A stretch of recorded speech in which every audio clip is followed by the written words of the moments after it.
Thank you very much. Thank you, Minnesota. This is a great state. We are going to win this state in a very short period of time. Thank you. This feels like the day before the election. So we have 20,000 plus people inside. We just set a new record.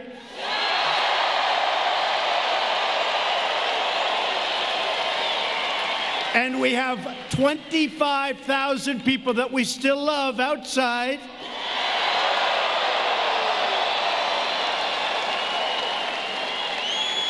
And close to 100,000 people wanted to come tonight. Thank you all. This is great. This is great.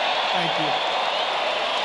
I want to thank our great Vice President, Mike Pence, and Karen Pence for being here tonight. It is great to be back in the Twin Cities with the freedom-loving American patriots who make our country run. You know that. You know it. For the next 13 months, think of that. It seems like yesterday. For the next 13 months, we are going to fight with all of our heart and soul, and we are going to win the great state of Minnesota in 2020.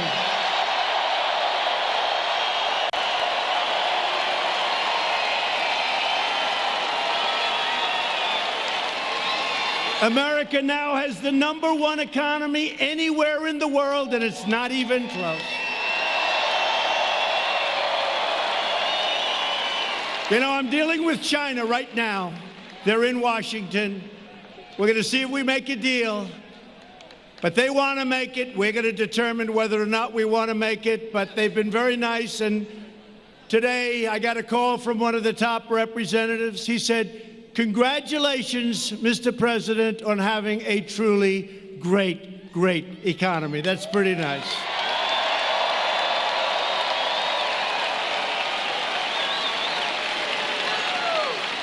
We picked up, since the election, trillions of dollars in value, and China has lost trillions of dollars in value. I will say this.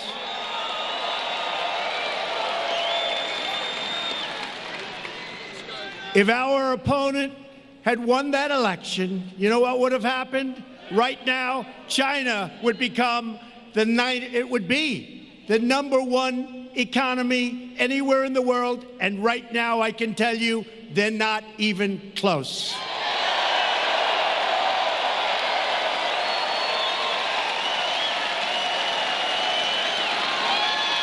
Our country is stronger than ever before because we are proudly putting, for the first time in a long time, we are putting America first.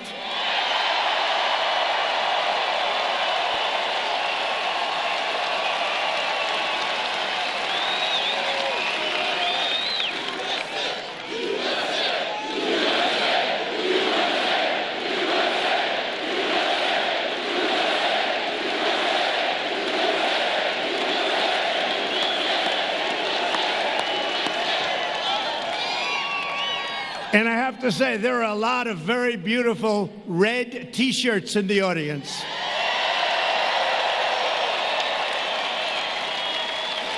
That was a record sale. They did very well. And I'll tell you what, cops love Trump. Trump loves cops.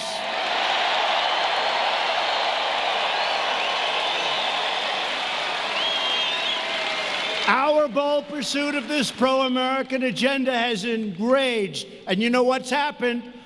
It's enraged the failed ruling class in Washington. Not easy to get them out, but we're doing it slowly but surely. These corrupt politicians and the radical leftists got rich bleeding America dry, and they knew that my election would finally end their pillaging and looting of our country. And that's what they were doing. And that's what they continue to try and do. That is why from day one, The wretched Washington swamp has been trying to nullify the results of a truly great and democratic election, the election of 2016. They're trying. They're not getting very far. They want to erase your vote like it never existed. They want to erase your voice, and they want to erase your future. But they will fail because in America, the people rule again.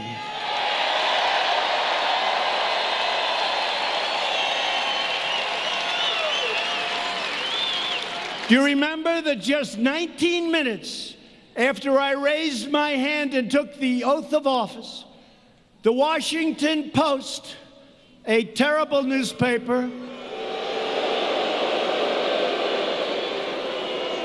that doesn't know how to write the truth, published a story, and in this case, they might have gotten it pretty correct. They said, the campaign to impeach President Trump has begun. That was the headline. Little did we know they weren't playing games. Think of that. That was 19 minutes after the oath of office. Months earlier, Peter Strzok. Remember, he and his lover, Lisa Page. What a group. She's going to win 10 million to 1. She's going to win. I'm telling you, Peter. I'm telling you, Peter, she's going to win. Peter, oh, I love you so much.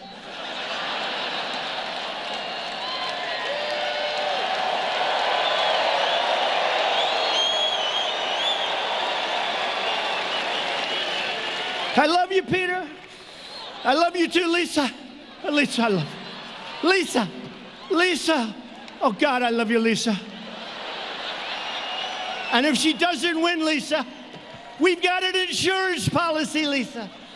We'll get that son of a bitch out. We got an insurance policy. And we're living through the insurance policy. That's what it is. The phony Russia hoax.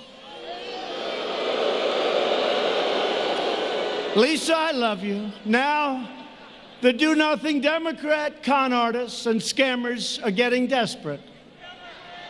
13 months, they got to move fast because they're not beating us at the polls, and they know it, despite the phony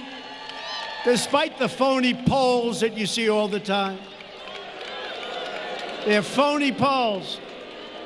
You know, polls are no different. Remember, I always used to talk about polls? I know polls very well. Polls are no different than crooked writers. They're crooked polls. They're crooked polls. No different. Boy, that's a lot of media. Look back there. That's a lot of media.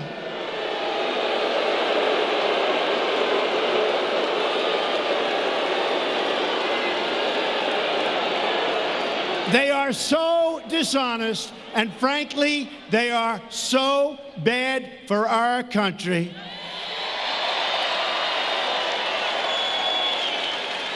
They are so bad. And they could be so good for our country. They could be so good. And maybe they'll change, and maybe they won't. I've been waiting for a long time. You know, after I won the last election, I said, you know, finally, it's okay. Finally, I'll get some great press. They got worse. They got worse. I said, finally, I said to the First Lady, darling, we're going to finally get respect. We're going to finally get media and press coverage. That's going to be great. Look at what we've done. And I'm telling you, they did. They got worse. And they know they cannot win. You understand. Well, if you didn't understand, honestly, there's no way anybody could win. Because you'd believe them. If you believe them, there's no way anybody could win, because it's like 94%. I can do the greatest things in history, and they'll make them bad to very bad. And if I do a neutral, something neutral, it worked out okay, not great, not bad. It's like, give them the electric chair. That was terrible. Right? No, this is the worst. These people and the Democrats, they're partners. It's a partnership.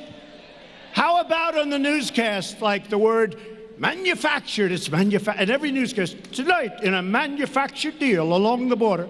The word's never been used before. All of a sudden, every newscast is using it. It's a talking point given to these fakers by the Democrats.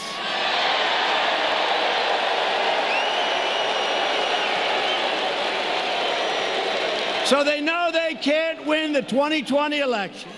So they're pursuing the insane impeachment witch hunt. I've been going through it now.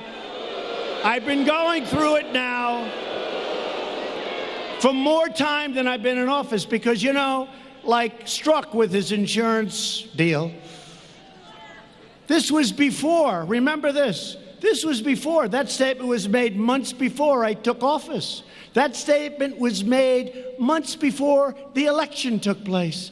They said, just in case, we're going to have an insurance policy. That only means one thing. We're going to get them out. So they're telling us we can't let that ever happen again to another president.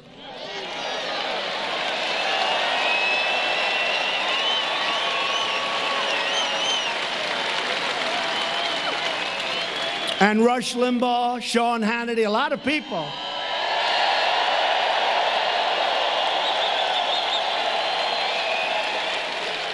The great Mark Levin. We have a lot of great people. Lou Dobbs, great people. You know what they said? Every one of them, plus many others. There's no other man that we've ever met that could have taken it. It's true. Maybe I'm a little different up here, I don't know. But I enjoy it. To me, I'm energized because we're draining the swamp.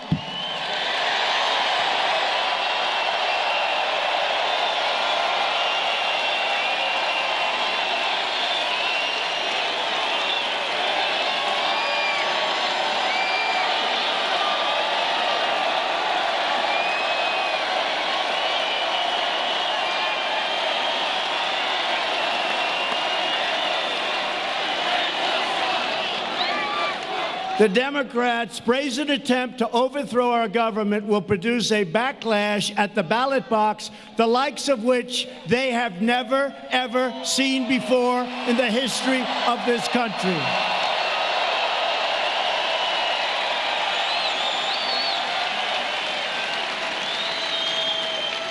These are bad people. My phone call, as an example, with the president of Ukraine was perfect. Everybody that looked at it. And the only reason I released it was that the Democrats put out a phony narrative. So I had no choice. And I don't want to do that as president. Every time a president from a country calls me or I call them, we have to release the text. How can you do business that way? Who's going to want to speak to your president? So the president of Ukraine reiterated today at a major news conference on other subjects that he was under absolutely no pressure. He doesn't even know what they're talking about. And he used the word, there was no blackmail during this call. He used that term.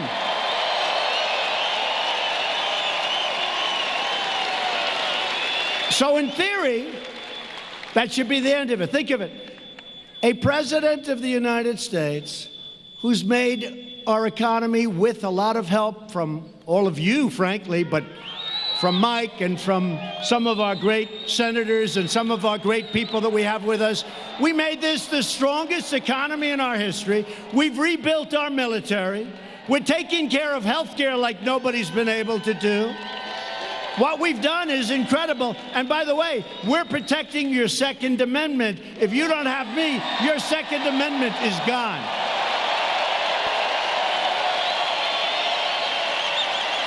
So,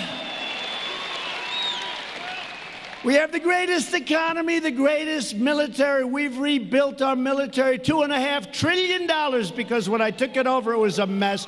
And what do they want to do? Let's impeach our president, right? I don't think so. I don't think so. I think we're going to have a turnout the likes of which we've never seen in the history of our country.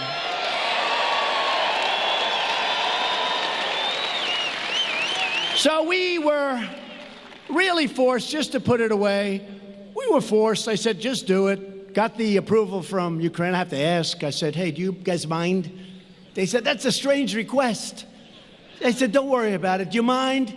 And they said, please, go ahead. Nothing was said wrong on that call. So we released the transcript of the call, which was so good that that crooked Adam Schiff, this guy is crooked.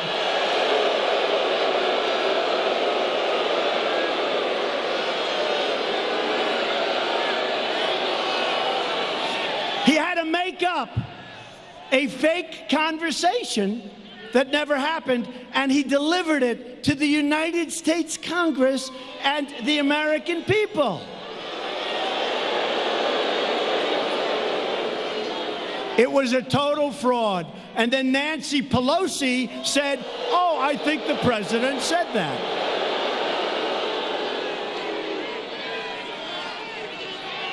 These people are sick, I'm telling you, they're sick.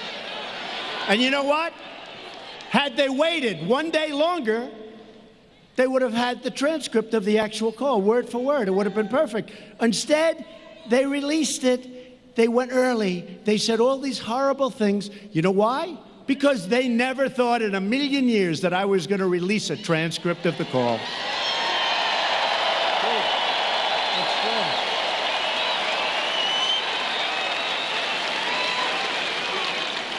So Nancy Pelosi, upon hearing a false story from a whistleblower that had no clue what was going on in that call, or somebody gave her very bad advice, but also hearing it from Shifty Schiff. Nancy Pelosi said a day before seeing the transcript of the call with the Ukrainian president, we've got to impeach him, we've got to impeach him, right? And then she saw the call and she said to her people, what the hell? Nobody ever told me this was the call.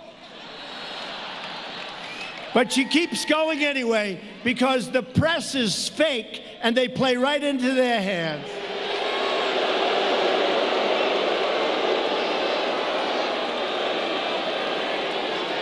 The do-nothing Democrat extremists have gone so far left that they believe it should not be a crime to cross our border illegally, and it should be a crime to have a totally appropriate, casual, beautiful, accurate phone call with a foreign leader. I don't think so.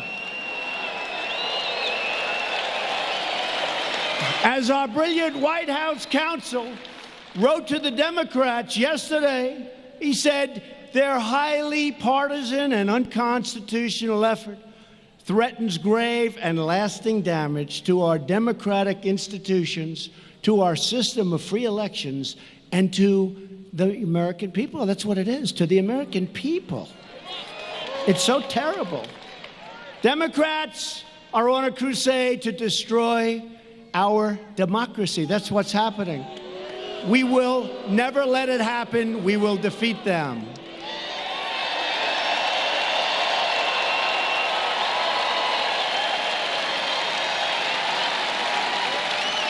I mean, look at their debates. These people are crazy. They want to spend $99 trillion to redo buildings all over the United States. I said, what about China? What about Russia? What about India? What about all these other countries where that stuff is just flowing out? It's all right. Let him give you the answer. Man, did the cops act fast. He's already gone.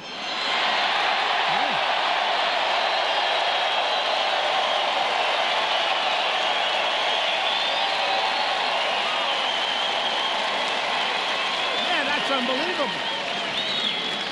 That's the fastest. You know, I love law enforcement. I love the cops. I love the police. I love it. Minneapolis. You got a rotten mayor. You got to change your mayor. You got a bad mayor. Got a bad mayor. But you know what? The police, I've done this a lot, and every once in a while who have very little disturbance. It's really, actually, is there any place where we can have more fun than at a Trump rally?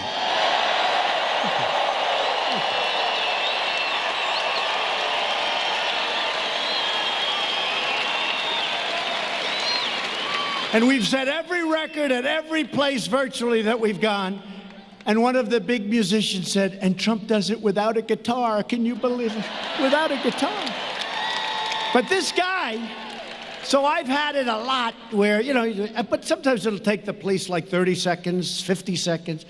It's like Roger Penske when you watch him, who's getting the Presidential Medal of Freedom, by the way, very soon. Great. He won 18 Indy 500s, 18, Roger Penske. But it's like the way they change those tires. It takes 4 seconds to change the whole damn thing. I say, how the hell do they do it? That's the way these cops just reacted.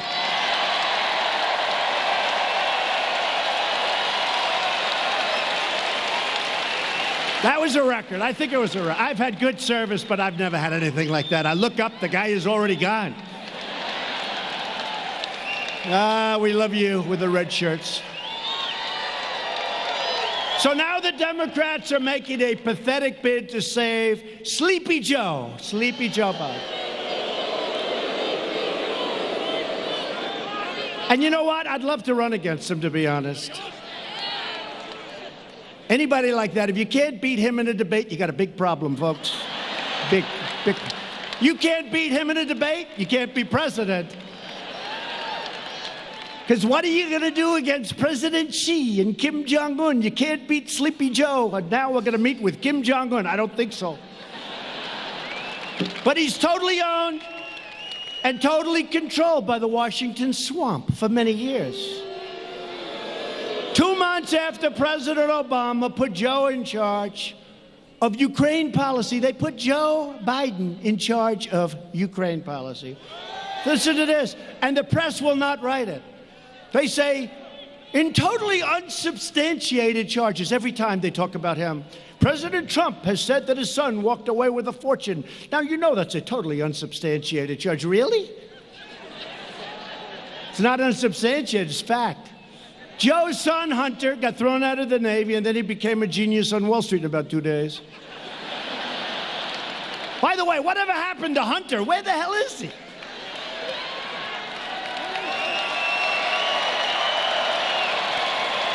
Where's Hunter? Hey, fellas, I have an idea for a new T-shirt. I love the cops, but let's do another T-shirt. Where's Hunter? Where is he?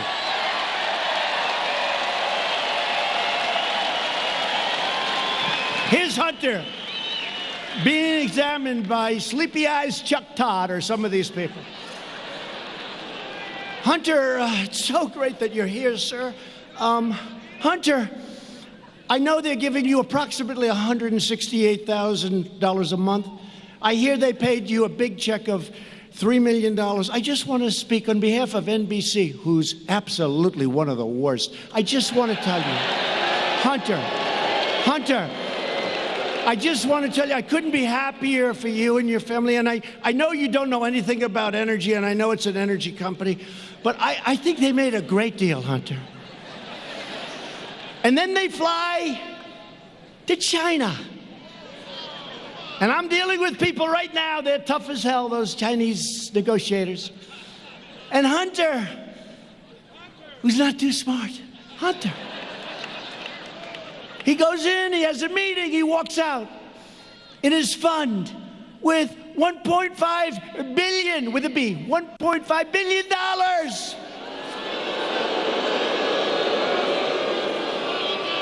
These aren't the same Chinese negotiators that I'm dealing with, I can tell you. These are not the same ones, but we are doing very well in that negotiation.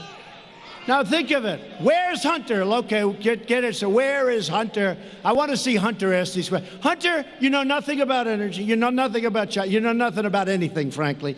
Hunter, you're a loser. Why did you get $1.5 billion, Hunter?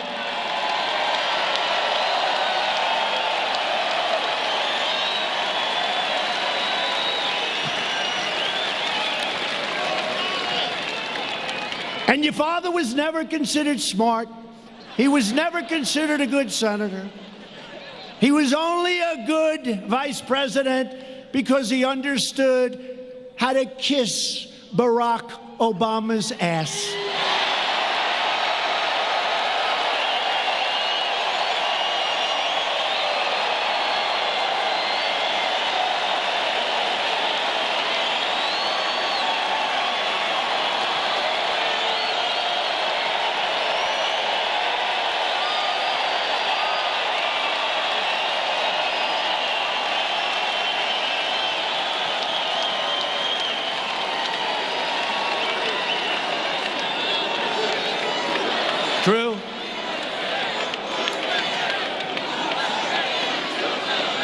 Thank you. Thank you. It's true. It's true. And they're always saying the same thing. Yeah, he got $1.5 billion. We admit it, they admit it, there's nothing. But always that same thing. President Trump made a totally unsubstantiated claim about Hunter Biden and his father. It's not unsubstantiated, you crooked son of a guns. It's 100% true.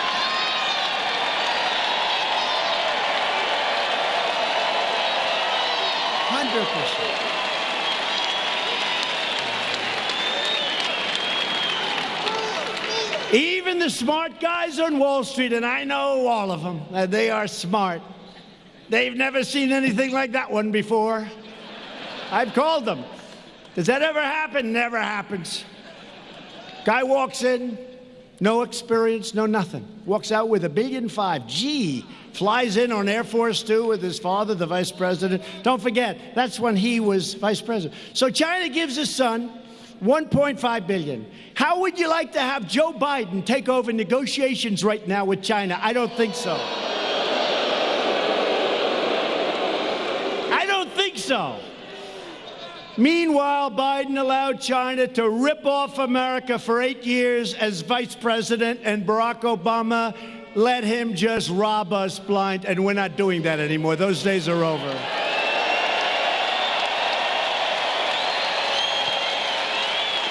The Bidens got rich, and that is substantiated, while America got robbed. That's what happened. Sleepy Joe and his friends sold out America. They didn't have tough negotiations. I look at these trade deals, and I say, who the hell could have done this? If you had no business instinct, no business ability, if you had nothing, if you're dumb as hell, you wouldn't make these deals. They're so bad. I say, who made these deals? Who made these deals? But we're ripping them all up and redoing them, and they're going to be very good. Wait till you see what happens.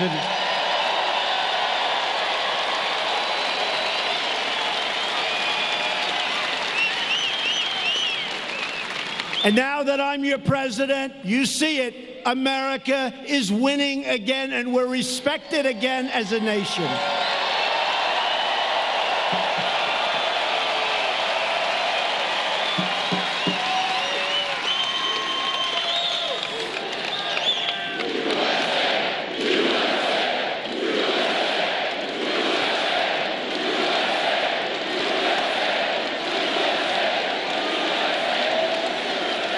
And in a brand new report just came out as I'm walking on the stage. Hard to believe, actually. It turns out that Joe Biden was vice president. He worked with the so-called whistleblower.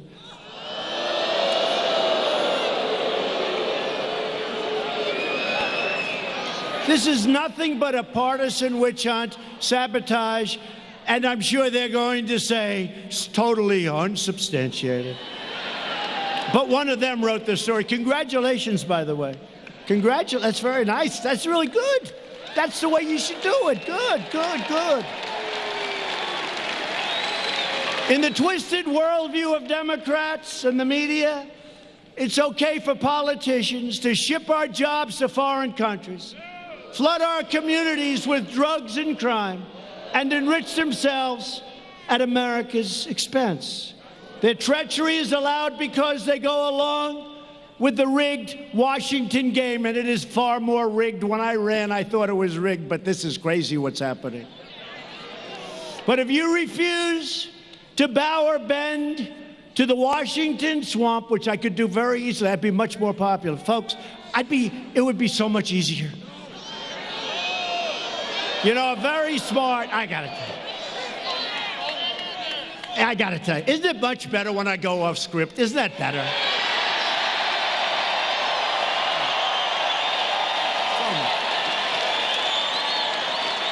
So much better. It's just.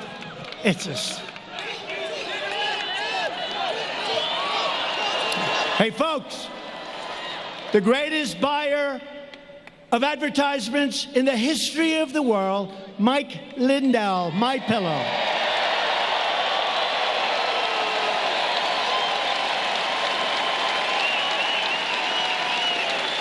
I've never seen so many ads. I think he's the greatest ad negotiator in history. And I told him, I said, would you do me a favor? All the money we spend on these political campaigns, if I gave some of that money to Mike, I think it would have ads every single minute of every single show. I never saw so many ads. Anyway, but the lawless political establishment will try to frame you. They'll persecute you. They'll swear and just swear up and down that they're telling the truth. When Nancy Pelosi was on television the other day, I have to say, I was very proud of George Stephanopoulos. I was very proud. It's not often. She said, no, Shifty Schiff told the truth when he said that. Stephanopoulos said, no, wait a minute. No, it wasn't the truth. It was a false statement. No, it was the truth. He said no, and then she really believes it. So she's either got one of two problems. She's either really stupid, okay, or she's really lost it, or maybe there's a certain dishonesty in there someplace. But they smear you. They spy on you. And they target your friends, your family, your staff for harassment, for abuse, for destruction.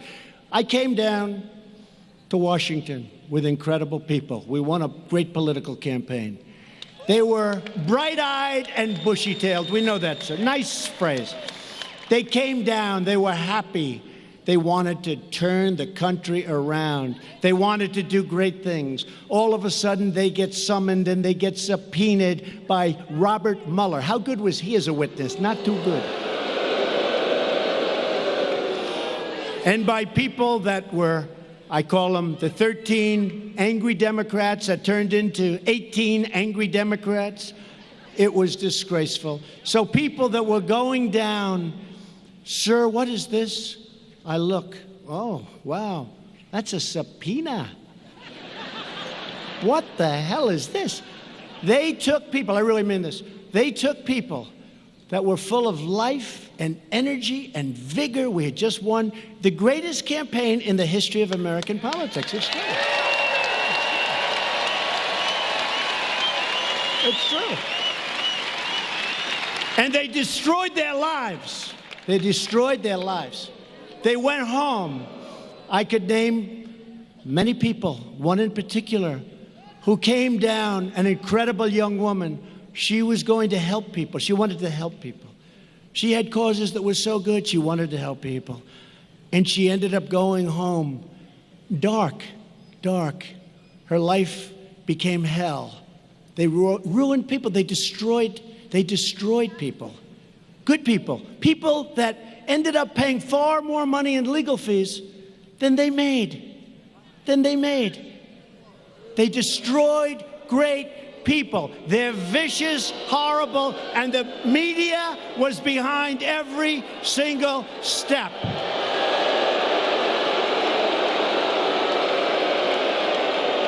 They destroyed so many lives. And they're continuing to do it. And it's a disgrace. When all of their ludicrous hoaxes have been exposed as frauds, these sinister fakers then try to impeach you for daring to call out their own corruption. There's nothing like the dirty political establishment. And I have to tell you, this is, a friend of mine, very smart, brilliant guy. He was with me about 2 weeks ago. We just got rid of the Russia hoax, and then a week later, the Ukraine hoax starts. I had a week of I can think about everything perfect, it's so beautiful. And he said, President, I said, call me Donald. You've called me Donald for 35 years. I will. Thank you, Donald. I've lost all my friends because they're all scared to talk, honestly, I'm the president. They can't talk to me anymore. It's like they're afraid. They respect the office. It's true. They say, President, I say, do me a favor, Richard. You've called me Donald for 35 years. Call me Donald, please. I want somebody to call me Donald.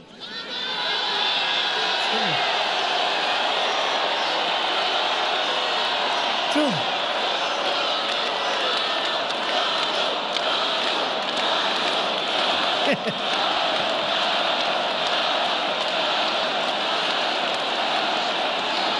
He said to me,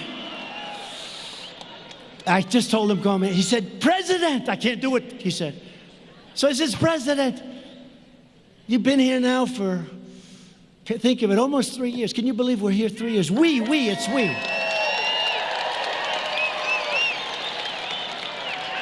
And we have to promise them no more than 16 years, okay? No more. 16 more years. I'm only kidding. Now they'll go back. See, he wants to run for more. But he said, President, could I ask you a question? It's so important to me. He's a great businessman, very successful. He said, you deal with all of these nations, these great, powerful. Who is the worst to deal with? Is it China? Is it North Korea?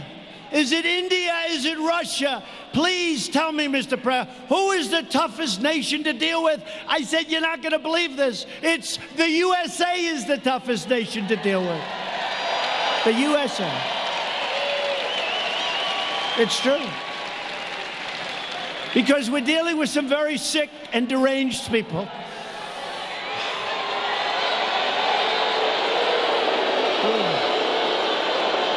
There's nothing that the dirty political establishment hates more than a president that they cannot intimidate, own, and control. They're trying to stop me because they know that I don't answer to them, I answer to you. It's true.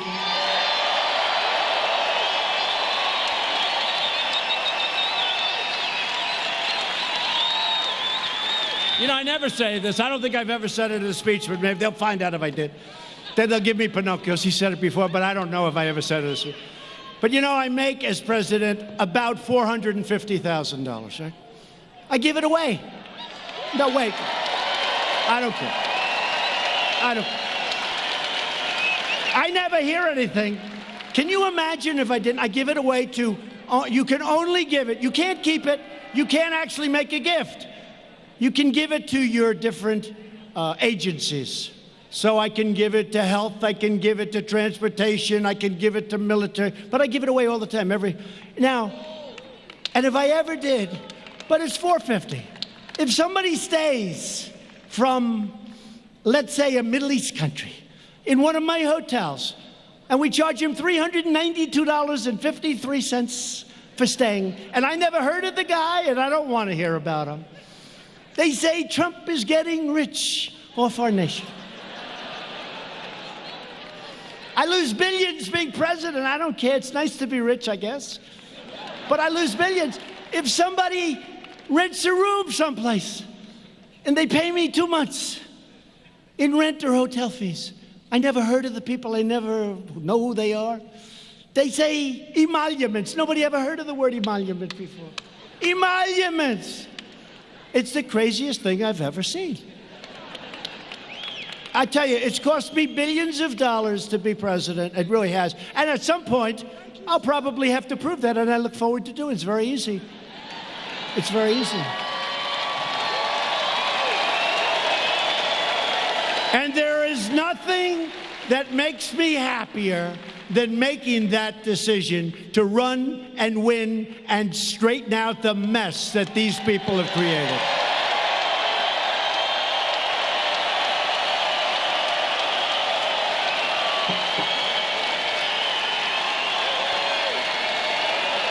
So in a desperate attempt to attack our movement, Nancy and Chuck, two beauties, have given control of the Democrat Party entirely over to the radical left, including Minnesota's own Representative Ilhan Omar.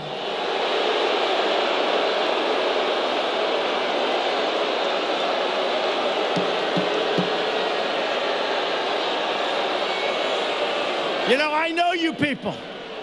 I know you people. I know the people of Minnesota. And I want to tell you, and I also, at the same time, it's both a question and a statement. How the hell did that ever happen? How did it happen? How did it happen?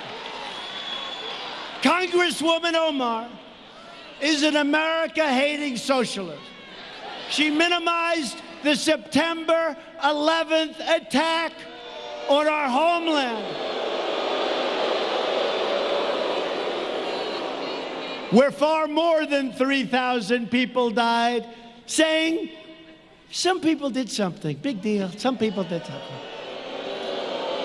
She pleaded for compassion for ISIS recruits right here in Minnesota. Omar laughed that Americans speak of Al-Qaeda. You remember that tape? Speak of Al-Qaeda. But when we say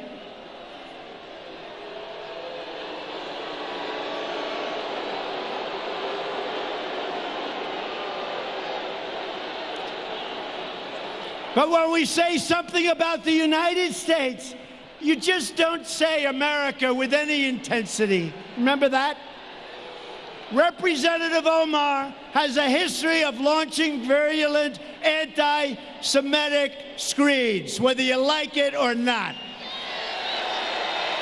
She said the U.S. support for Israel is all about the Benjamins. She said that pro-Israel lawmakers have an allegiance to a foreign country. Wrote that Israel has hypnotized the world. May Allah awaken the people and help them to see the evil doings of Israel and the United States. How do you have such a person representing you in Minnesota? I'm very angry at you people right now.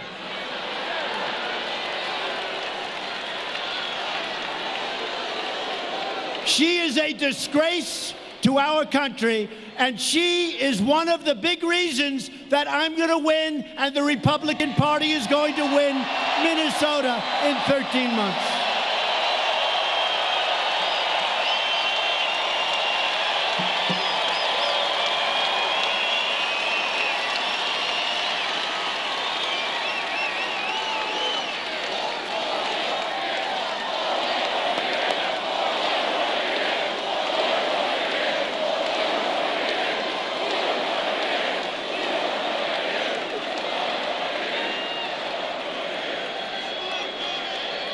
Thank you very much.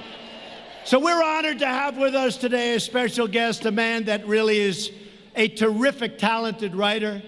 He knows a great deal about all those tangled lies of Omar. Mr. Scott Johnson of Powerline. He wrote some stuff. I can't believe it. Where's Scott? Where's Scott? Thank you, Scott. Thank you, Scott. What a job. Man, do you have her figured out. The only problem is, Scott, it's incredible talent, much more talented than most of these people that you heard about. The problem is they never pick it up. They don't want to pick it up. But we pick it up, Scott, and the people get it, and we thank you for your great reporting. Thank you. Thank you very much. As Scott reported, everything about Omar is a fraud, including her name. Scott reports his sources told him that, quote, Omar's legal husband was Omar's brother and that she had married him for fraudulent purposes. You mean like coming into the United States, maybe?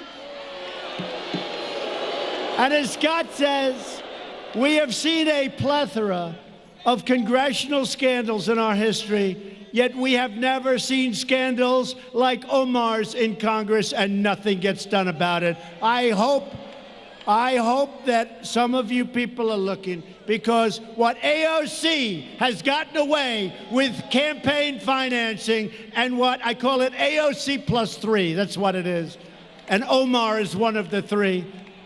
What AOC has gotten away with all of that money that she used for her personal self with campaign finance is worse, and nothing happens to them, but it happens to you, and it's not fair.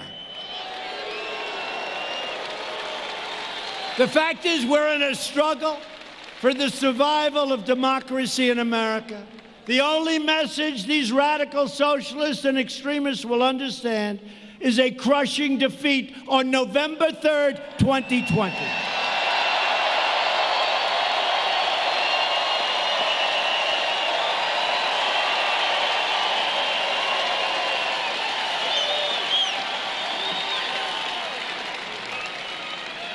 With your help, we will win back the House.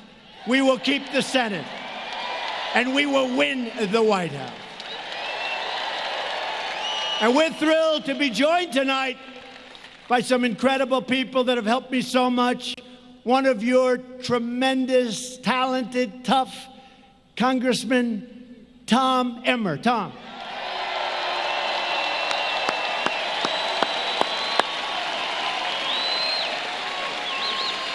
Also a man, you don't want to fight him and you don't want to play him in hockey because he was tough. He just won, not that recently, but pretty recently, and I was out here campaigning for him and working hard, and it turned out to be an easy race because everyone loves him and respects him. Congressman Pete Stauber.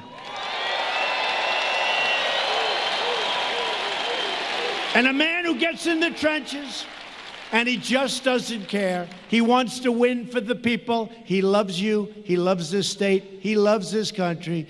Jim Hagedorn.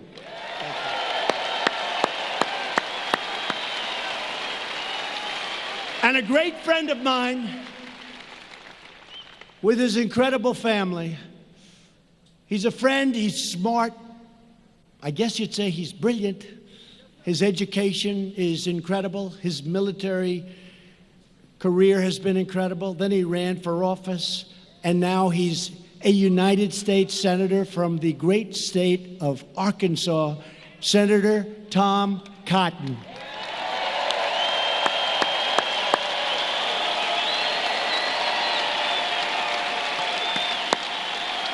Great guy. And Minnesota Senate Majority Leader Paul Gazelka. Paul. Thank you, Paul.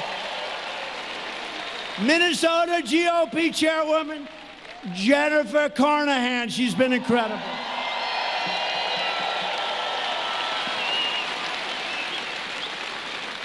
I said, Jennifer, are we going to win in 13 months? She said, honestly, sir, I've never seen anything like this. It's going to be easy. Don't ever say. Just assume we're like 2 points behind, okay? 2 points behind. You never, ever, please. You always just assume you're a little behind. But we're going to win this state by so much that people are going to be shocked. And plenty of other states, too. You know, we had a rally 3 weeks ago in New Mexico. And New Mexico is a hard state for Republicans, hasn't been one in a long time, also. And we had receptivity that was unbelievable. The audience was 40% Hispanic, where we're doing great.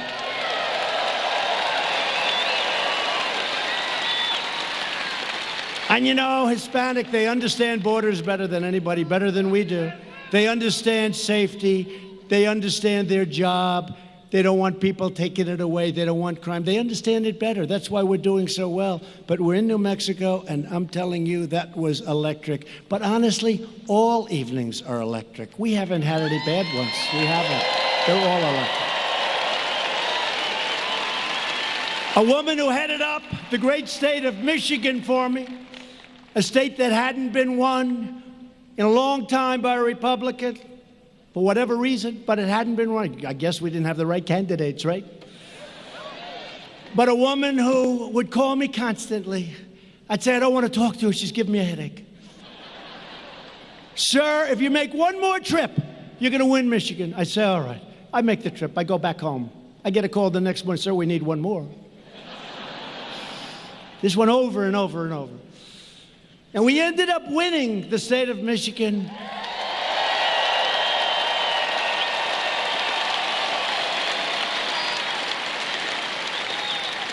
And I said, who the hell was that woman that kept bugging me to go back to Michigan and speak just one more time every week? One more time, sir. And her name is Ronna McDaniel. She's fantastic, and she's the head of the RNC.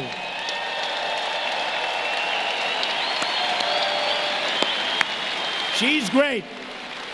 And our campaign manager, a man who's really been, you know, they used to say that Crooked Hillary had a very, very sophisticated campaign. After she lost, they said, I guess it wasn't sophisticated. We had a sophisticated campaign. Nobody knows the world of computers better than this guy, Brad Parscale. Remember when they used to say it? You know, I never got credit. My father used to teach me, if you can do it for less and win, that's good. He wasn't talking politics. The last thing, he's looking down. He's definitely looking down, not looking up. He was great. He was tough, but he was great. But my father would say, if you can do it for less and win, that's a good thing, not a bad thing. If you can build a building for less money than the guy across the street, and if it's a nicer building and you can rent for less, that's like a good thing. So in the campaign, we spent much less money than crooked Hillary Clinton, much. And we won. And we won. We won 306 to 223. That's a pretty big, remember? Remember they said? Electoral college. And by the way, when you run, if you're running, the electoral college is like the 100-yard dash, and the total vote, you don't go certain places. You focus. Electoral college, we have to explain to them, it's different. So we won 306. And you remember they used to say, one's the 100-yard dash, you practice. One's the mile, you practice. It's a different race. Winning the total vote is much easier, in my opinion. The electoral college, I had to go to 22 different states. For the total vote, I go to like 4 states maximum, right? Much easier. It's much easier. I'm all for it. But the Electoral College is better for our country because it forces you to go places that you wouldn't go. I love Maine. I went to Maine 4 or 5 times. I needed 1 point. Maine gave me 1 point. And what happened? I went there numerous times. Everyone said, why? Because I was told by these fraudsters back here in the media that Trump cannot get to 270. He cannot get. They had me maximum, if everything worked, right, at 269. So I kept going to Maine. And you know what? We won that 1 point in Maine. But I kept going. They say, why? I said, well, first of all, it is really a beautiful place. But we won the point. But they said he cannot get to 270. I heard this for months and months. I had such a headache. Almost as bad as listening to Mike's damn commercials about those pillows. Maybe I need one of those pillows to cure my headache. Does it cure headaches? I think so. But here's the thing. Here's the thing. So they said he cannot get to 270. In other words, you can't win. You don't get to 270. It's up. You can't win, right? He cannot do it. There's no way of doing it. And they were right. I got to 306.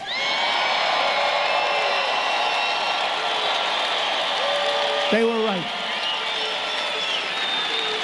But I didn't get to 306. You got to 306. We won incredible states.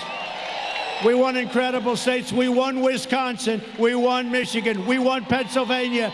We won North Carolina. We won South Carolina. We won Florida. What a run. Do you remember the evening that we won? I think, look, forgetting me, I think it was one of all of us together because we all worked hard. I was the messenger.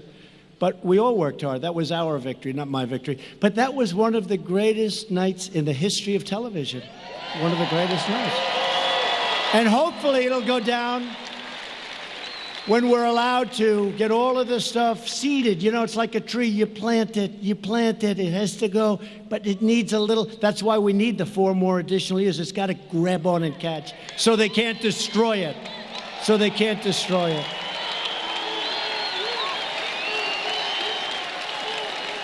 But I think it'll go down, and I hope it's going to go down as one of the greatest evenings in the history of this country, because it's never happened anything like that before. And these guys don't even question it. They just sit back and say, I guess he's right about that. I'll never forget the night before. I was at a tremendous arena. The place was going crazy. It was like this, going crazy. And 2 reporters that hate my guts, they looked at themselves. They looked at each other. Famous shot. They're looking like this, and they're saying, what the hell is going on? They knew. And I didn't need Beyonce. and Jay-Z.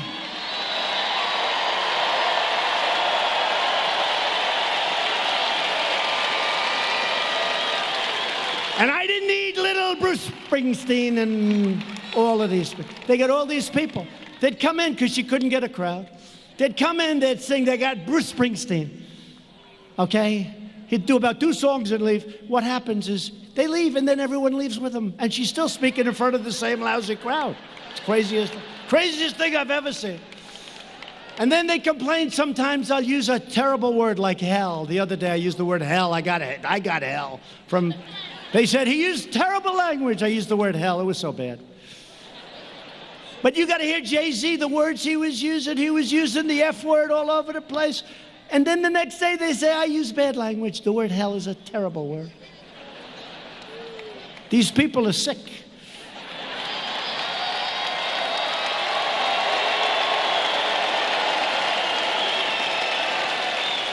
But that was an amazing evening. I'll never forget that evening. It's, look, outside of your family and your children and things. I love you too, darling.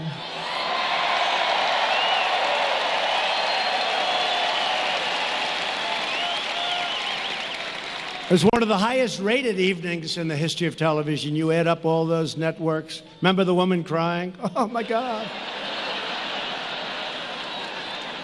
No, they weren't biased at all. Now, another very special man who's with us today, but he'll never be a man to me. He'll always be my boy. You know what I mean, right? He's my boy. He's my little 6'6" boy, Eric Trump.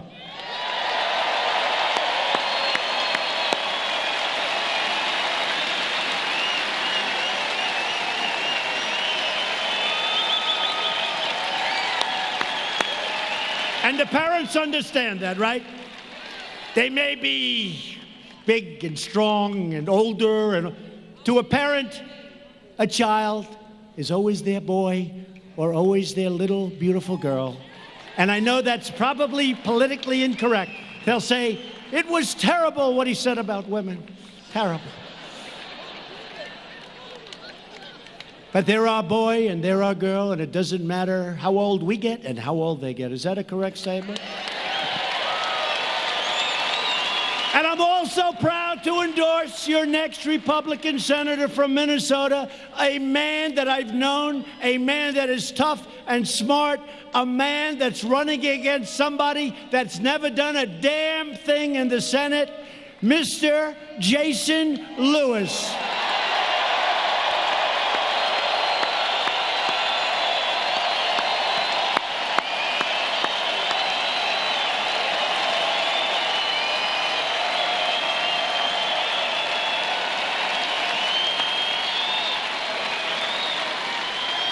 And Jason did a great job in Congress. Congressman Lewis, thank you very much. And thank you for putting up with all of this stuff, because I'll tell you, it's going to be nasty. It's going to be nasty. They're going to make up stories about you. They're going to say things that's going to want to make your wife say, why did I marry this guy? Just say, don't worry about it. It's just another phony story. Thank you very much, Mr. and Mrs. Lewis. Jason, thank you.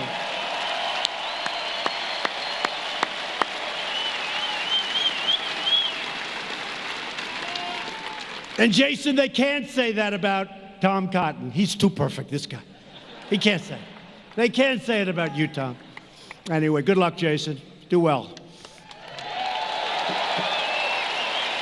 And I don't know why, but with all of the great people I just introduced, for tonight, maybe this is the most important verse. Because I turned on a very good show in the morning, Fox and Friends. They treat us great. I just want fairness. What a great group. Ainsley and Steve, and by the way, Brian's gotten a lot better, right? Brian was a 7, and he's getting close to 10 territory. And Steve has been so great, and Ainsley is just incredible. And sometimes Pete Hegseth gets on there for the weekends. And how good does Jesse Waters do? How good? All right, just some really great people. And again, Tucker's been very good, I have to say. He's been good. Smart. He's been great. Tucker. And the legendary Sean Hannity. Great. Number one show. Sean's got the number one show. And Laura Ingraham was knocking him out of the park. Laura.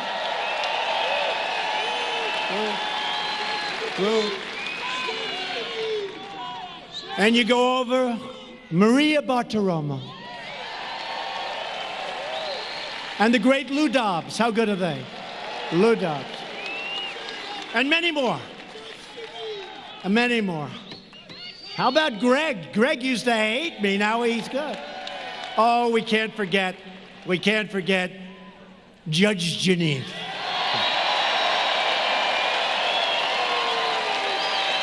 I would be in such trouble if I forgot Judge Jeanine. No, these are great. There are many more. I just, look, I'm just rattling some names off, but they're just terrific people. They're terrific people. But a man that I have to really say something very special about. So I'm watching Fox and Friends early in the morning, very early in the 6 slot, because I'm out of there pretty good.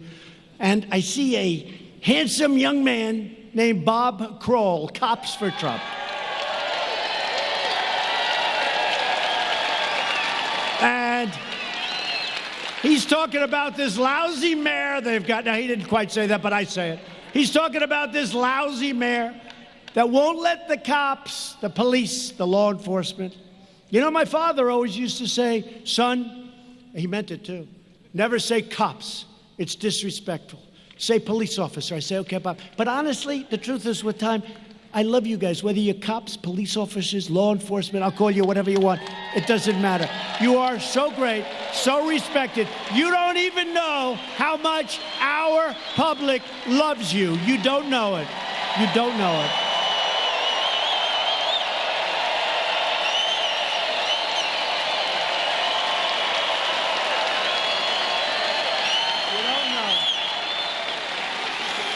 But I see this guy, and I don't know if he's done a lot of television before, but he was very effective and very good. And he was saying how the police aren't being allowed to take care of this rally. And yet with President Obama and Bush and all these people, they were, fine. Everybody comes, they fall asleep at a rally. But they weren't allowed to do the job for us, and they went wild. So what I want to do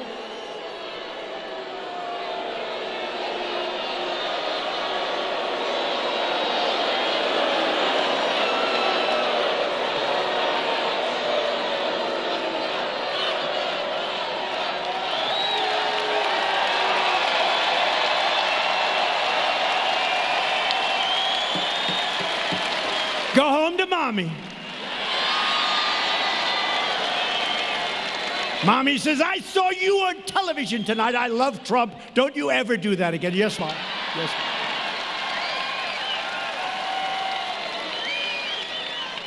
But the job he did before the election, I came right here to Minnesota, and I pledged to address this really important issue. And it's the issue of law enforcement. And when I saw this man, this great gentleman on television, pouring out his guts, pouring out his heart, I don't know him. He knows I've been good to law enforcement. He knows I've been good to, as my father would say, the police. He knows I love the cops. He knows that. And so does everyone else. I mean, it's so many shirts, so many red shirts, and there are plenty of people here without the red shirts. And I want to just tell you, the respect that we have for law enforcement is unbound. It's unbound. Come up here, Bob, come up.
Say something. What can I say after that? Tune in, Fox, 10:15 tonight. Shannon Bream, they asked us on. How can you thank this guy for everything he's done for law enforcement? Wonderful president. Thank you, fellas. I'll see you later. Thank you. Thank you very much. Thank you. Great people. Thank you.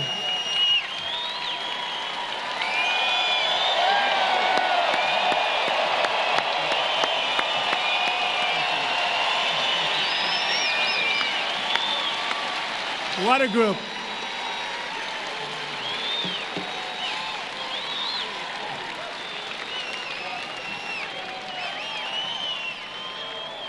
I think your very weak mayor made a mistake when he took them on.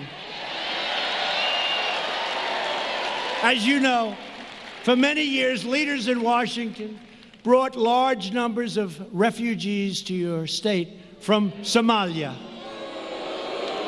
without considering the impact on schools and communities and taxpayers. I promise you that as president, I would give local communities a greater say in refugee policy and put in place enhanced vetting and responsible immigration controls. And I've done that. Since coming into office, I have reduced refugee resettlement by 85%. And as you know, maybe especially in Minnesota, I kept another promise. I issued an executive action making clear that no refugees will be resettled in any city or any state without the express written consent of that city or that state. So speak to your mayor.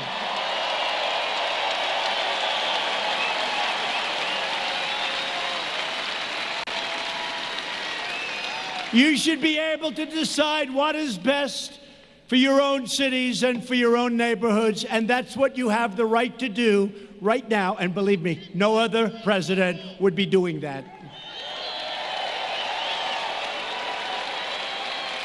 If Democrats were ever to seize power, they would open the floodgates to unvetted, uncontrolled migration at levels you have never seen before. You think you have it bad now? You would never have seen anything like what they want to do.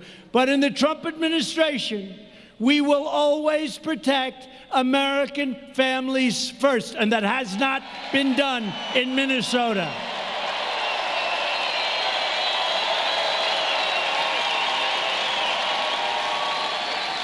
We've also implemented the strongest screening and vetting mechanisms ever put into place. We are keeping terrorists, criminals, and extremists the hell out of our country.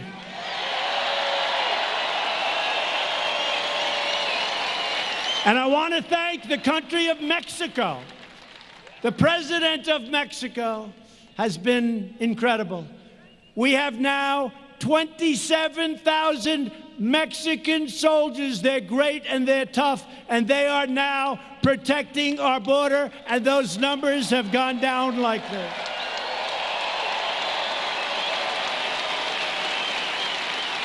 Thank you, Mr. President. We will not make the mistakes made in European countries that allow a violent ideology to take root in our country, on our shores. We're not going to allow it to happen.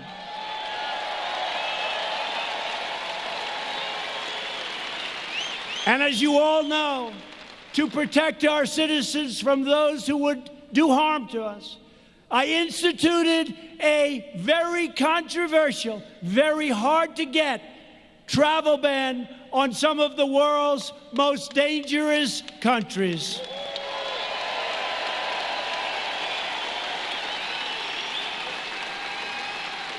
And the other day, one of the fake news reporters in the back said they were talking about the travel ban, and they said, well, you know, the president has lost in court.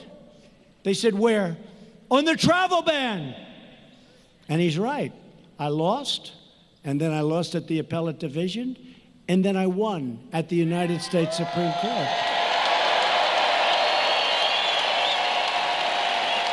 Right? And he knew that, but he said, I lost and he was right. I lost, and then I lost again, but then I won, and we have the travel ban. But instead of saying he lost, and then he lost at the appellate, and then he won at the United States Supreme Court, he said he lost on the travel ban. These are very dishonest people. Do you understand that? Very dishonest people. In the Republican Party, we believe that those who seek to join our society must embrace our values, honor our history, and love our people. Democrats also support deadly sanctuary cities, which release dangerous criminal aliens into the heart of your communities, and we're not letting it happen anymore. Republicans believe American cities should be sanctuaries for Americans, not for criminal aliens. My administration is taking historic action to secure the border. We have reduced illegal border crossings by over 60% since May, and we are building the wall faster than anyone ever anticipated it could be built.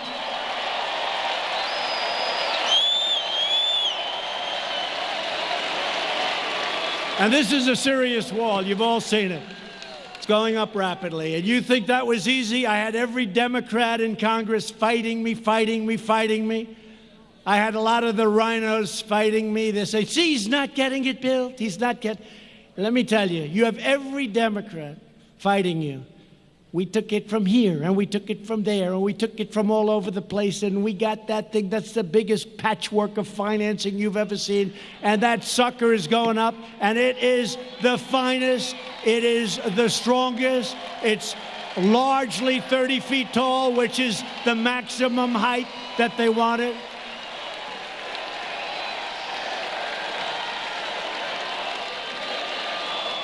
I went to the Border Patrol, and I sat down with 15 representatives of the Border Patrol. And I said, what do you want? What's your ideal? I actually said, I want to give you the Rolls Royce. And they killed me for that. They said, it's not an American-made product. They happen to be right. No, they're right about that one. They're actually right there, Tom. But I said, I want to give you the Rolls Royce of walls. Tell me. And they told me everything. And then we built some alternative walls. We built all different types. We built about 7 of them. And then we had climbers come in. The one that worked the best was the one we're building. It also, unfortunately, the bad news, it's also the most expensive, but we got it for the right price. We got it for the right price.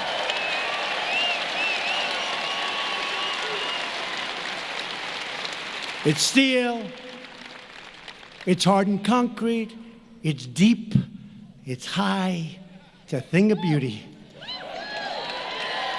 And it's going to keep bad people out of our country. That's what it's going to do. And the Democrats knew this. Most of the Democrats 4 years ago, they wanted a wall. Now all of a sudden, they don't want a wall. You know why they don't want a wall? Because I want it. It's the only reason. And I just thought of it, like a year ago. I said, man, this could have been so much easier. All I had to do is say, we don't want a wall, and they would have given me all the financing I wanted for the wall. What was I thinking? We're not going to build a wall, and they would have forced me to build it. I would have. Under this administration, we are also ending the endless wars. We have to do it, folks. We have to do it. We have totally defeated the ISIS caliphate, and I did that in rather quick time, if you remember, because we have the greatest fighting machine now. When I came in, it was totally depleted. We have great generals. We have great war fighters, and they did it so fast. I flew to Iraq. I met with the generals, right? I met with the generals. I said, I hear it's going to take a year to 2 years. Sir, we can do it in 2 weeks. I said, what? They don't let us fight, sir. They don't let us fight. We want to fight. They don't let us fight. I said, I let you fight. I said, how come if they say it's going to take anywhere from a year to 2 years, you say you can do it so quickly? He said, sir, we're going to hit him from the front. We're going to hit him from the back. We're going to hit him from the sides, from underground, from overground. We're going to hit the hell out of him. And they did. And we won very quickly. But from now on, we want to fight where it is to the benefit of the United States of America, not to the benefit of other countries. And we will only fight to win. We're only going to fight to win. We don't fight to win. We don't fight to win. The Turks have been fighting with the Kurds for 2 centuries. And Turkey, as you know, is a NATO ally. But I've been rough on them. We've defeated 100% of that ISIS caliphate and no longer have any troops in the area. We don't have any troops. The troops have been pulled out, where Turkey is carrying out now a very tough campaign against the Kurds. Get them out.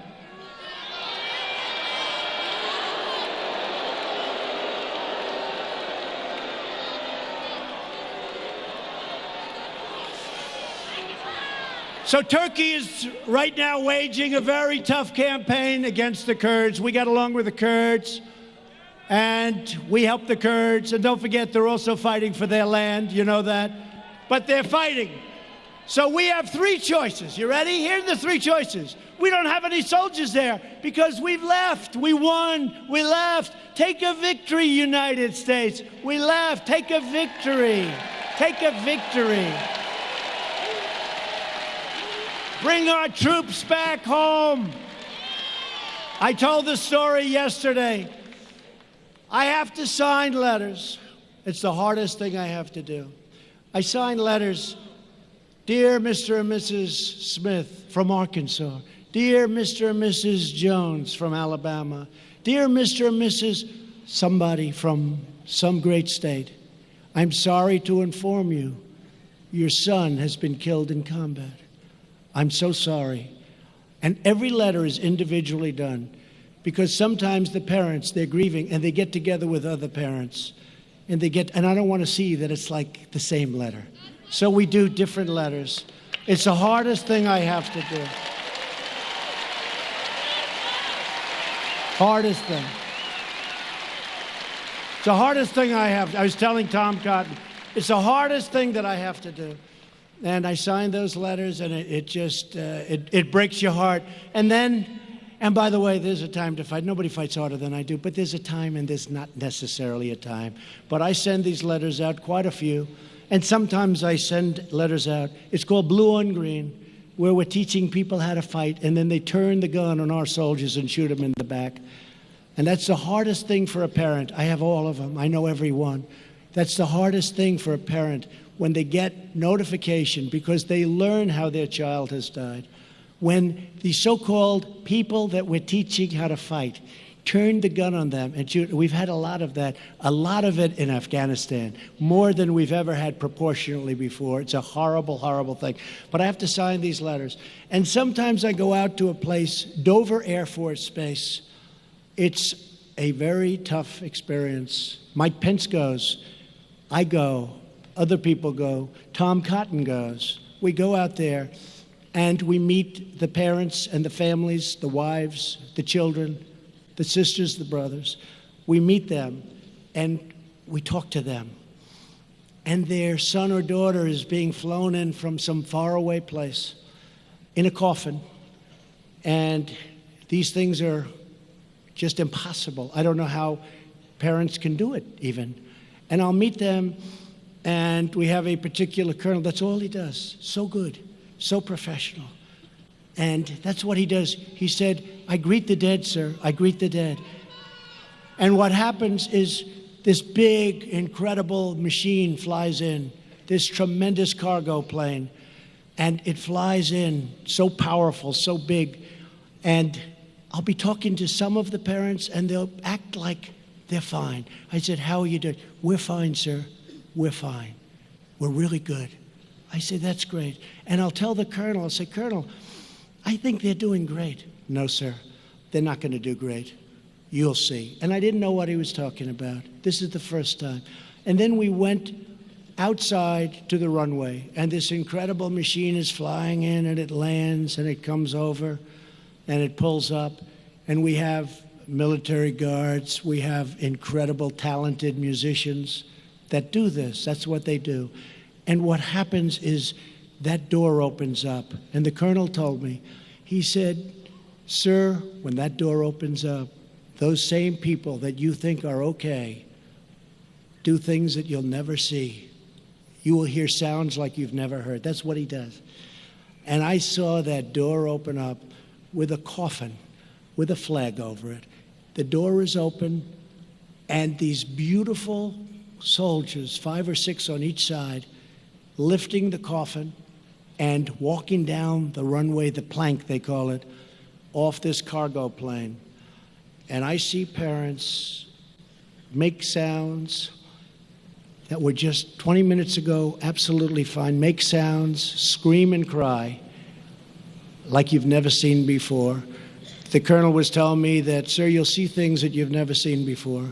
A mother who was fine 20 minutes ago, you think, breaking the military line and jumping off, and then jumping onto a coffin of her son or her daughter.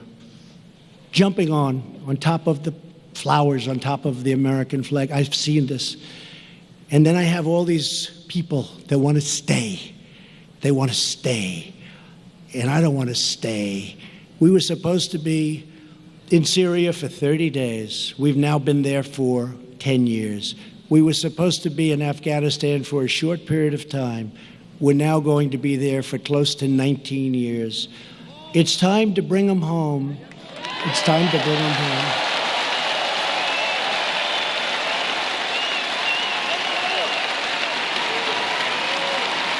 It's true. Time to bring them home.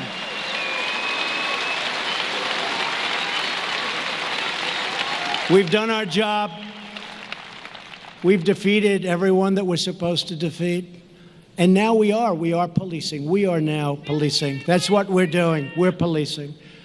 And that, as I said, no more respect for the police, but these are military people, and those are police. But we are now policing. We're not fighting, we're policing. And you know what?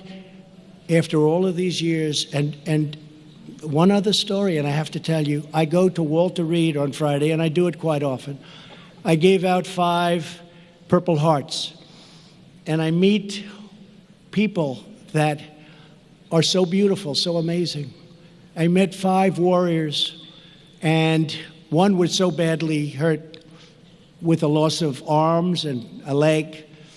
Another one, they're just very, very devastated. But these are great, great people. And I gave out the Purple Heart, and I see the parents, and I have to say, Walter Reed, I want to just say the doctors there, the job they do. You know, you hear so many complaints about the doctors and about the vets and the vets care, and nobody's done better. We got choice for the vets. We did things for the vets that nobody thought would be possible.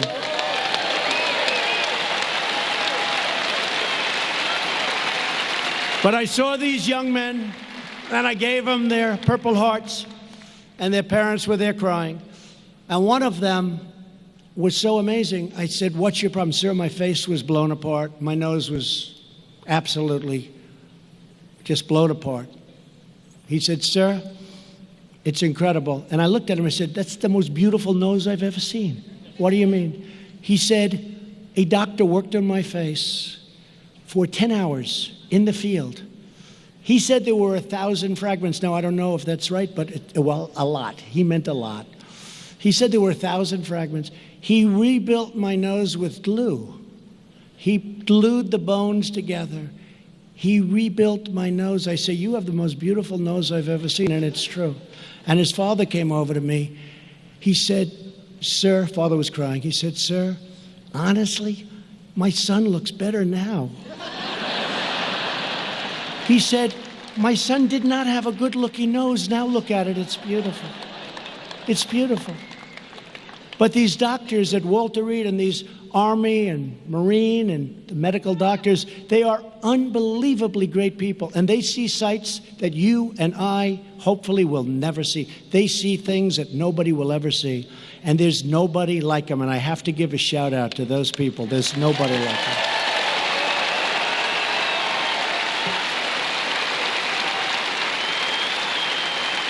So in the case of Turkey and Syria and the Kurds, we could send in 1,000 troops for a military conflict with Turkey. No, you don't want to do that. We could hit Turkey very hard financially. Or we could mediate a deal between Turkey and the Kurds. I like that. You know, let's mediate a deal. But remember, they've been fighting each other for hundreds of years. And we were artificially put there, in this case, by President Obama. So we did our job, we knocked out, and I'll tell you another thing. We have to be treated fairly. We have to be treated fairly. We're not treated fairly by other nations. We captured many, many ISIS fighters. Most of them came from Europe. They came from Germany. They came from France. They came from all of these countries. And we called them. I called them myself in many cases. I said, take your fighters. They said, we don't want them. You take them. I said, no, no, no. We did you a big favor. They're citizens of Germany. They're citizens of France. They're citizens of these various countries in Europe. Take your fighters. We don't want them, sir. We don't want them. And I said, how unfair are we treated? We do them a great favor, and they won't take the fighters. So we're doing some things that are pretty amazing. And every once in a while, you have to change course and do what you have to do. The United States has spent $8 trillion in the Middle East. We've lost thousands of brave soldiers and tens of thousands of terribly wounded people, great people. Their lives will never be the same. These wars produced only chaos and bloodshed. And all of the blood and treasure we sacrificed made the Middle East it's less safe, it's less stable, and it's less secure. And I say it all the time. The single greatest mistake our country made in its history was going into the quicksand of the Middle East. We spent $8 trillion and lost thousands of lives. And by the way, the other side, we can talk about that, lost millions of lives. What did we do? So we're going to pull them out, and we're pulling people out, and we're trying to make good deals, and we're going to bring our soldiers back home, and we may need them for something else, and they'll be ready. Previous administrations lust for regime change and also put historic Christian communities in vastly more danger than they were before we started. They are some of the biggest victims of these power vacuums and reckless foreign adventures. The Christians. And we work hard with the Christians. We have tremendous evangelical support. We work hard with the Christians. So we're slowly getting out of the Middle East. We're doing it carefully. And we're rebuilding our military like we have never rebuilt our military before. When I came into office, a very prominent general told me, because it looked like we could have a big conflict with someone, said, sir, we have no ammunition. We had old planes. We had planes that were so old they didn't fly. We had people going to the desert, the plane graveyards, airplane graveyards, picking up parts. I never want to hear a president of the United States hear those words again. I never want to have a president hear the words, sir, we have no ammunition. Think of that. Think of that. Now, thanks to more than $2.5 trillion worth of investment in our military, we have more ammunition, more missiles, more rockets, more tanks, more fighter jets, and more of everything else than we've ever had before. And we have no choice. You look around the world and we have no choice, unfortunately. and the Democrats want to dismantle our military. After years of building up other countries, we are finally building up our country. That's what we have to do.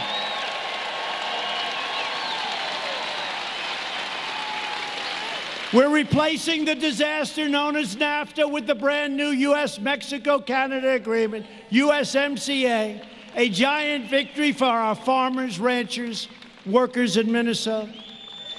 Congress should pass USMCA immediately. We hope that Nancy Pelosi out passing some legislation instead of thinking about nonsense. And to protect our industrial backbone, I place tariffs on foreign aluminum and foreign steel. And I'm also fighting back against years of chronic trade abuse from China, and the supply chain of China, which was unbreakable, is now breaking wide open. And they understand that. And I don't blame China for what's taken place over the last 25 years.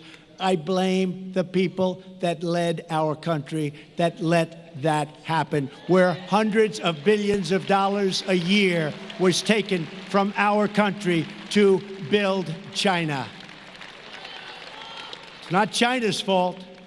In the previous administration, they put our nation's natural resources under lock and key, including thousands and thousands of acres in a place called Superior National Forest. Last year, I traveled to Duluth and announced that we would be ending this injustice, reopening Superior National Forest, and restoring mineral exploration for the iron ore mines of Minnesota. Tremendous job.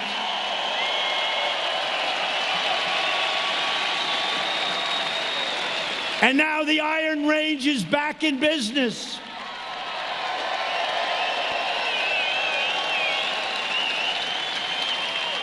And the last time I was here, a man came up to me and said, "Sir, President Obama took our heart away, took our life away." I'll never forget it.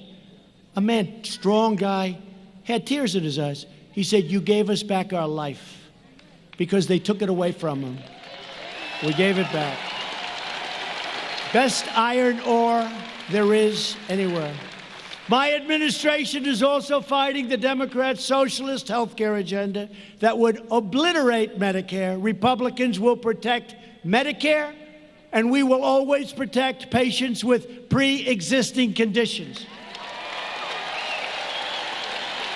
And for those of you that have private health care, health insurance, 180 million people, they are going to end it, obliterate it, and most people are thrilled with it. We are going to leave it. You're going to have your plan the way you want it, and there's no plan like those plans. Virtually every top Democrat also now supports late-term abortion, ripping babies straight from the mother's womb right up to the moment of birth. And that is why I've asked Congress to prohibit extreme late-term abortion, because Republicans believe that every child is a sacred gift from God.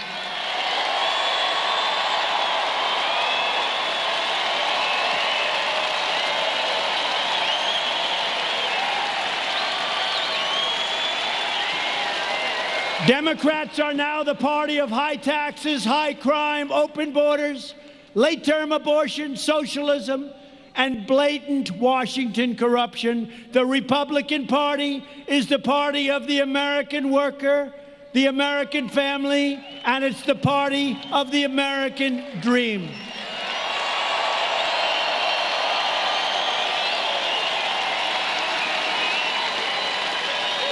For years, you watched as your politicians apologized for America. You remember that?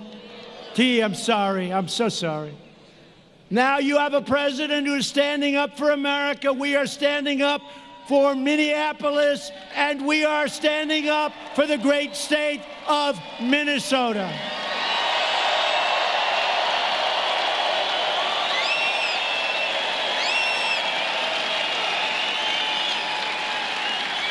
We begin this political campaign with the best record, the best results, the best agenda, and the only positive vision for America. We begin this campaign with, right now, almost 3 years of perhaps the most successful administration in the history of our country. Together, we will help millions more citizens, from welfare to work, from dependence to independence, and from poverty to prosperity.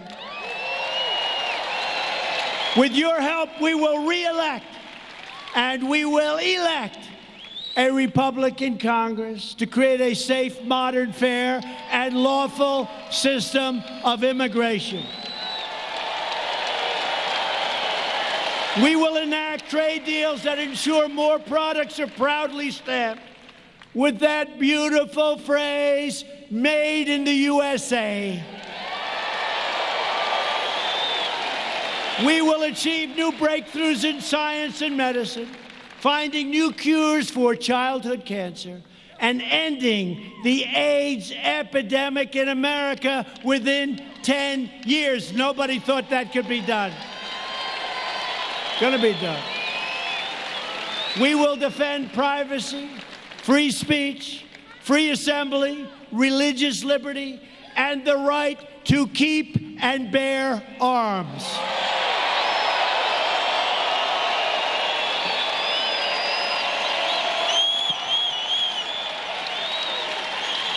And above all, we will never stop fighting for the values that bind us together as one America. We support, protect, and defend the Constitution of the United States.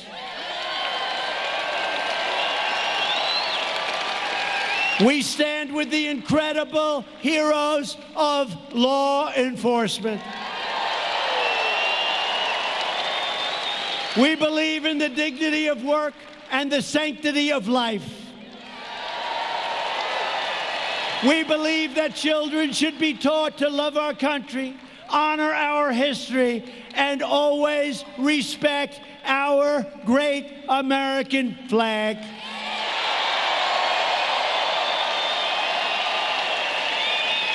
And we live by the words of our great national motto, "In God we trust."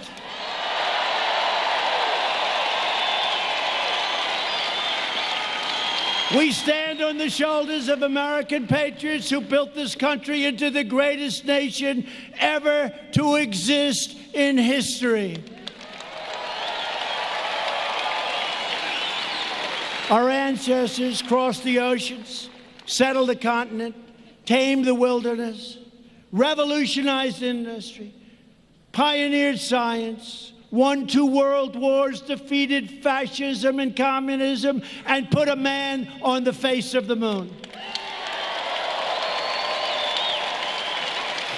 Proud citizens like the people of Minnesota helped build this country, and together we are taking back our country. We are returning power to you, the American people. With your help, your devotion, your drive, we are going to keep on working, we are going to keep on fighting, and we are going to keep on winning, winning, winning, winning.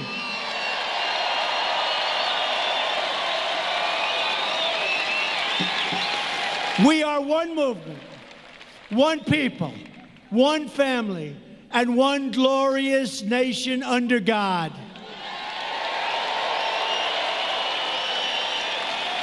America is thriving like never before. And ladies and gentlemen of Minnesota, I will tell you this with great certainty, the best is yet to come.